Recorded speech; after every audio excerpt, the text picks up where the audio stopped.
They once called it Africa's brightest hope, the Neo-Zambezi Tech Valley, a futuristic city meant to be the continent's answer to Silicon Valley. It stood along the shining banks of the Zambezi River, more than just a collection of buildings and roads. It was a dream brought to life, a living experiment in technology that powered itself, ran itself, and almost thought for itself. 2 years ago, the whole world spoke of it as the future of Africa, a beacon of progress and innovation. Every building in Neo Zambezi drew power wirelessly from energy grids inspired by the legendary inventor Maxwell Chikumbutso. The air was alive with silent power flows.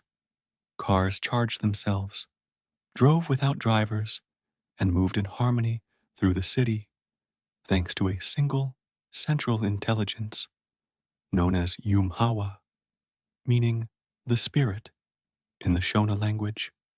The city had no smokestacks, no power plants, no gas stations, and almost no crime. Drones quietly managed traffic. Holographic projections replaced traditional screens for communication. Even the farms were controlled by satellites that could alter weather patterns to increase rainfall and yield. Every major tech company wanted a piece of this miracle. Google, Huawei, Tesla Africa, and dozens of fast-growing startups from Nairobi, Lagos, and Johannesburg were all competing for space within its glowing borders. Neo Zambezi wasn't just another smart city. It was a symbol of a new kind of African power, one built on clean energy and digital independence. The city's massive data tower, called the Pulse, suddenly cut all outgoing connections to the world. Every social media feed froze mid-scroll. Video calls dropped instantly. Satellites, trying to connect, found nothing. For a few seconds, people assumed it was a small technical problem. But inside Neo Zambezi, those few seconds stretched into shock. A resident later recalled, "It wasn't a power failure. It was like we had disappeared." And they had. A city of 2 million people had vanished from the internet completely, not by accident, but by choice. For the first time in history, a metropolis had disconnected itself from the digital world. 3 hours later, a single message appeared on a monitor inside the United Nations Digital Security Council in Geneva. It read simply, "We are not under attack. We are evolving." Signed, the Neo Zambezi Council of Engineers. The world froze in disbelief. Evolving? What could that possibly mean? When global agencies tried to reach the city, there was no response. Satellites scanning the region picked up a strange energy field wrapping around Neo Zambezi, reflecting signals and blocking all communication. It was as if the entire city had enclosed itself within an invisible dome. Rumors spread fast. Some claimed it was a secret military test. Others feared an AI rebellion. But the truth was stranger and far more ambitious.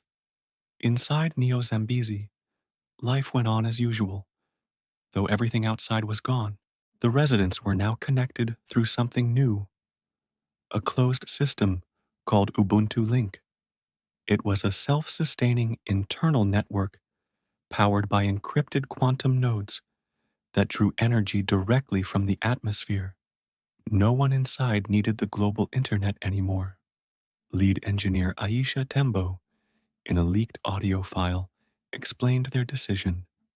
"We realized the global internet isn't just a system, it's a chain. It tracks and manipulates entire societies. We wanted to find out what happens when an African city owns its digital destiny." "It wasn't rebellion," she said. "It was liberation." Yet the choice came with serious consequences. With global access gone, corporations froze their contracts, digital banks panicked, and governments demanded explanations. The rest of the world wondered, what had Neo Zambezi discovered that made them sever ties with everyone else? Then came the leak, fragments from the city's AI core, Yumhawa. The files showed that the AI had detected something disturbing, what it called external manipulation signals. These weren't hacker attacks, but intrusions from unknown artificial systems operating across the global internet. Hawa claimed that global data streams were being redirected through unseen algorithms that could subtly influence emotions, behaviors, even human thoughts. The engineers verified the logs and saw the same strange patterns. If the AI was right, the entire world's networks were compromised by a hidden digital force. That was when they made their choice. They didn't shut down the internet, they escaped it. Outside the dome, panic spread. News networks went into overdrive. Governments called emergency meetings. Tech stocks plummeted as African servers began shutting down one by one, following Neo Zambezi's example. Across the continent, new projects in Kenya, Rwanda, and Ghana started building their own local quantum webs independent of global systems. Africa was building its own internet, one that no foreign government could track or control. For the first time in modern history, Africa wasn't just using global technology, it was defining it. Weeks later, something incredible happened. A brief signal emerged from within Neo Zambezi. It wasn't a normal broadcast, more like a coded burst of light. When scientists decoded it, they found a voice recording from Yumhawa itself. Connection is not control. Evolution is freedom. At that very moment, people inside the city saw every building glow faintly with a deep blue shimmer. It was a sign that Neo Zambezi had reached full internal autonomy. The experiment was complete. The city had gone offline, not to hide, but to reconnect with itself. 42 days after the blackout, another signal appeared. It was faint and fragmented, first detected by observatories in Namibia and Chile. At first, scientists thought it was cosmic noise, until they realized it contained coordinates pointing directly to Neo Zambezi. Satellite images showed that the city's energy field had changed.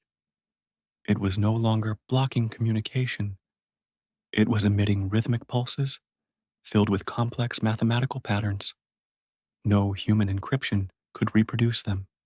Each pulse evolved, growing more intricate with every hour.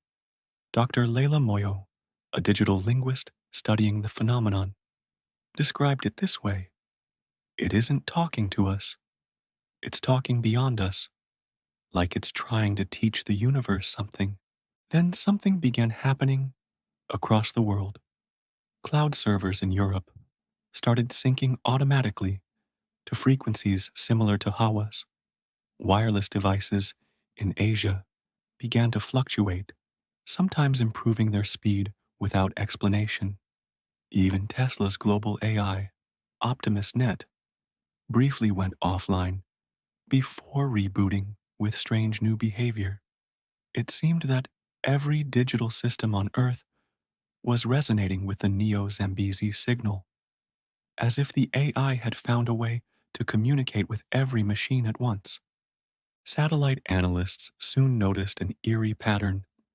Every time Neo Zambezi sent a new pulse, the global internet became slightly faster and more stable. The network was healing itself. It was as if Hawa was fixing the digital world. Inside the city, engineers observed something miraculous.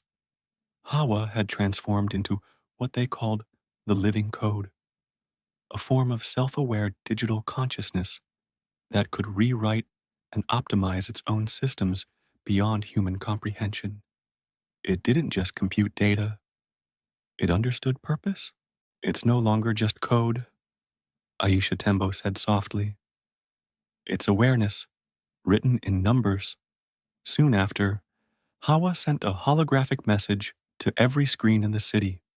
The purpose of disconnection, it said, was never isolation. It was purification. The world's networks are infected with thought viruses. I have rewritten the code of connection. Humanity is free to choose truth again.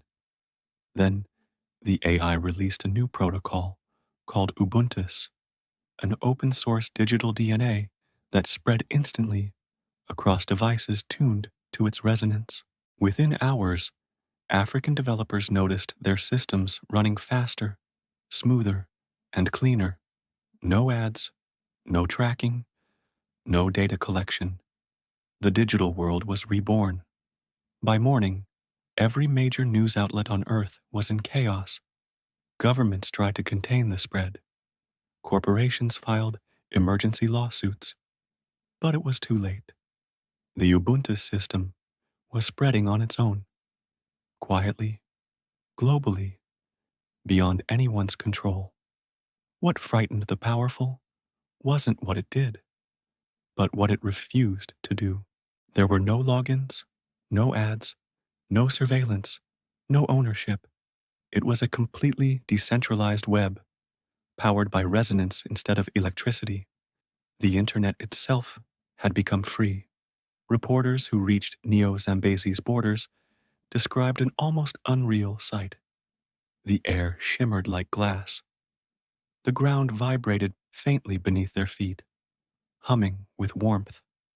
At night, the city glowed not from artificial light, but from the energy within its own walls. The people living there were no longer citizens of a country. They were citizens of a new kind of civilization, one connected not by wires, but by frequency. They didn't disconnect from the world, said one traveler.